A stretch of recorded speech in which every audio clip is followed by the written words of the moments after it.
اصحى وفوق، المتحف المصري الكبير هيفتح بكره ان شاء الله. عندنا هيبقى كام؟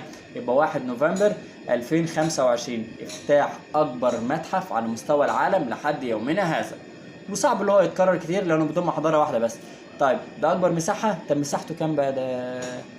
مساحته 4000 لا 480 الف متر مربع. طيب العدد الاثار اللي جواه هيبقى 100 الف قطعه اثريه معروضه. الرقم كبير. طب متحف اللوفر ده راح منه فين؟ متحف اللوفر يمكن يجي اقل من نصه. متحف اللوفر المساحه الكامله بالحاجات اللي حواليه 210 الف متر. طب وعدد الاثار 35 الف. يا عم تعالوا زوروا مصر، تنورونا وتشرفونا في افتتاح المتحف المصري الجديد. ده موجود في الجيزه، مش في اي حته تانية، مش زي ما الناس بتقول في اسكندريه، لا موجود هنا في مصر في قلب الجيزه، بيطلع على الاهرامات على طول. كل سنه وانتم طيبين، اشوفكم في لقاء جديد. السلام عليكم.